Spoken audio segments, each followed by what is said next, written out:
Welcome to Turn the Page, the official podcast of the Syosset Public Library.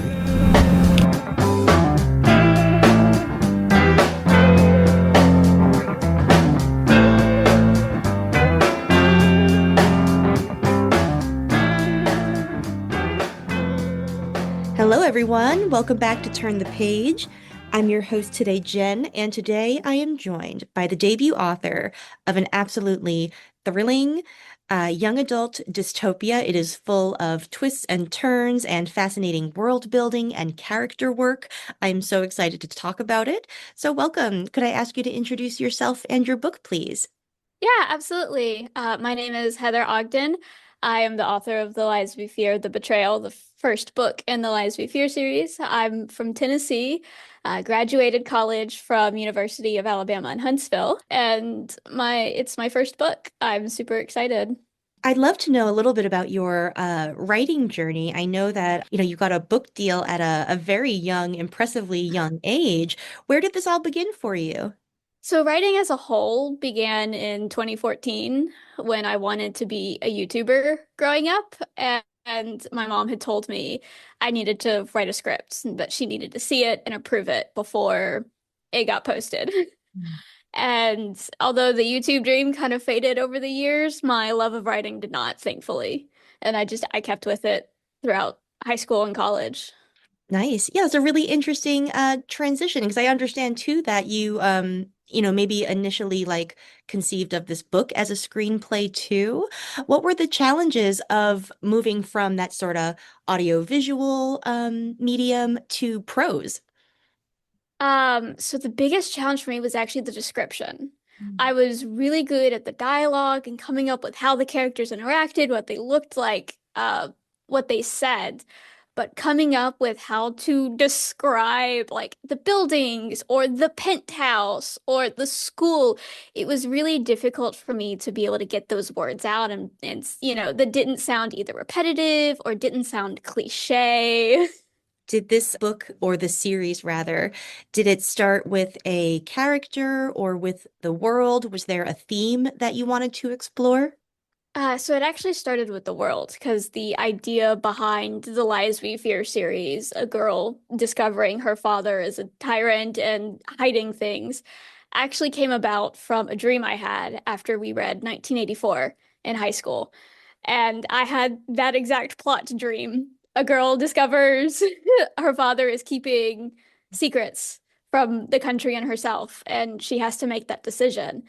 And it did start out as a screenplay originally. Interesting.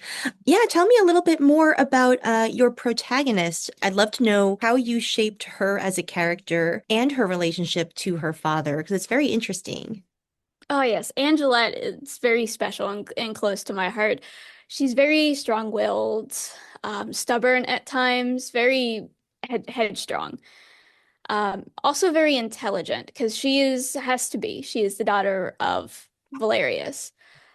If she is not perfect, she is not worth it, at least in her mind. And from what her father explains throughout, especially like in the first few chapters, he gets onto her for misspelling photosynthesis at 10 years old.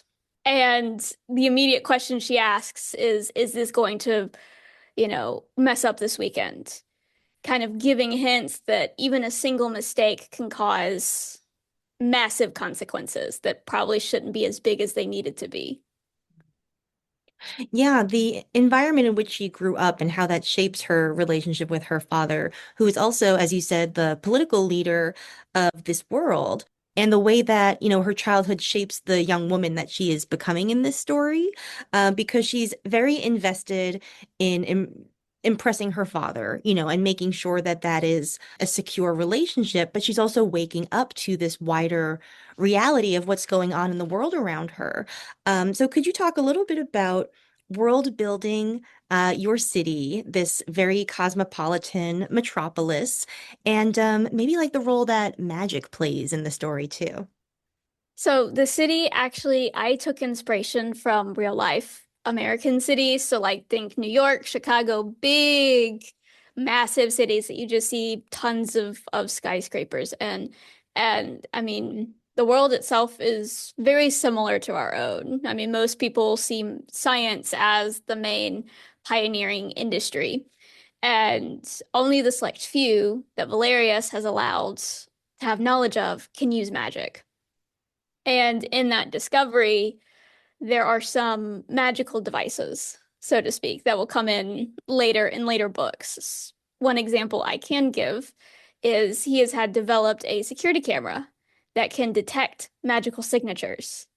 So if somebody is using magic without permission, that camera is able to pick it up, but it acts also like a typical security camera.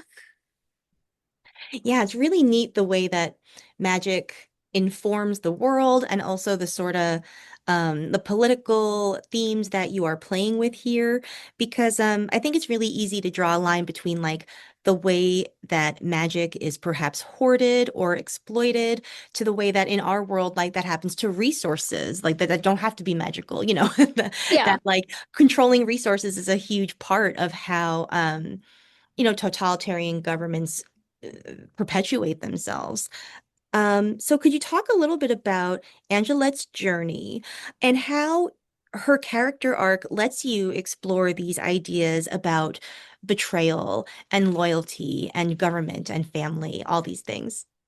Um, oh yeah. So Angelette's it's a really hard journey because every girl, even speaking from experience, wants the approval of their father. And so being in that situation where you're torn between having to get his approval versus doing what you know is correct, what you know is morally right, is so difficult. And it takes her a while. It takes her a long time.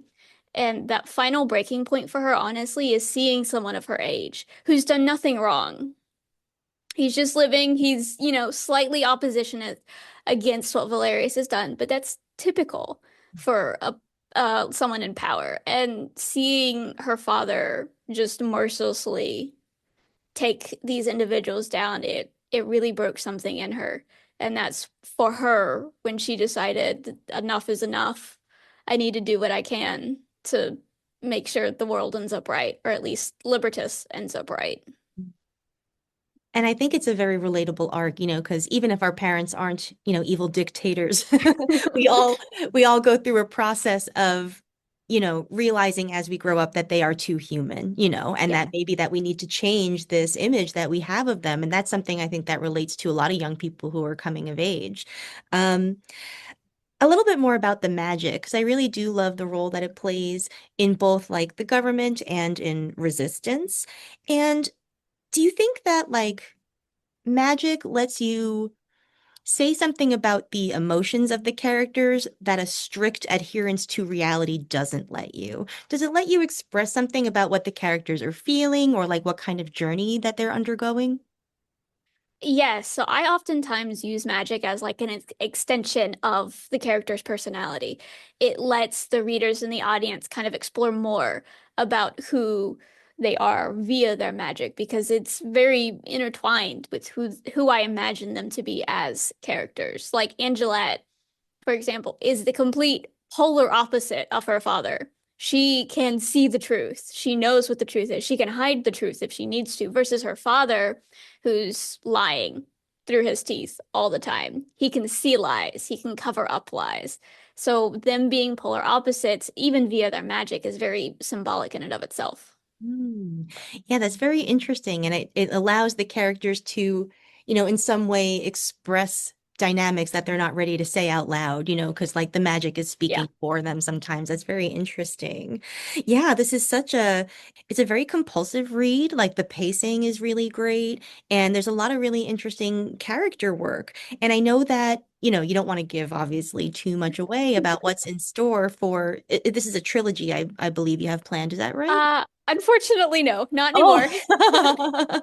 I got to writing the second book of the trilogy. I got to chapter 45 out of 51, and I was at 80,000 words. And I talked with my publisher, and they were like, probably should cut it so that all the books kind of stay the same length because you don't want one that's way too big. And so I had to make the decision to cut book two. So it is now a 4 book series. oh, nice. Okay, well, that's great. We get to spend some more time with them. That's Oh, exciting. yeah. So yeah, like what is do you know are you gonna continue to explore the same ideas? Are there new ideas that you're going to bring in, new facets of the world that you think we'll get a glimpse of? Oh, yes. So one of my biggest critiques that I have read is that there wasn't enough world building in the first book. And I've heard and I'm listening. Second book is going to be entirely basically world building. It's going to be full of it. You're going to get so much more of the world because the first book was the setup. It was the getting into the world, getting understanding that there is a problem and that it needs to be solved. The second book is uncovering, okay, what is he actually hiding? What else is he keeping aside from the big reveal of magic? Exciting, yes. And I think that makes sense because in the first, you get to really understand these very complex emotional dynamics between the characters, and that's gonna inform the stakes for these characters as they experience more of this world and get more into this, you know, situation. Oh, So yeah. I'm very excited to see where it goes. Oh, yeah. Thanks. And so I know that the book is available now. It will be available when the listeners hear this later this month.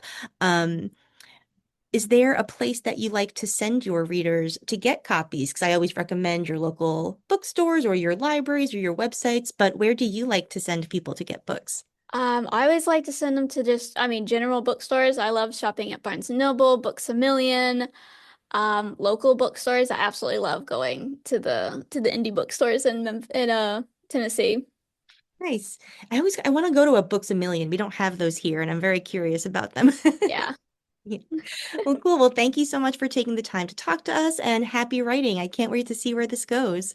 All right. Thank you so much for having me. I really enjoyed it. Oh, thank you. All right, listeners, and now you know what your homework is. Please check out The Betrayal. It is a very exciting first entry in the Lies We Fear series, and I think it'll make a great gift for the dystopian loving young adult in your life. So think about that this holiday season. All right, it is time to close this chapter. We'll see you next time. It's time to close this chapter of Turn the Page. Join us for the next episode.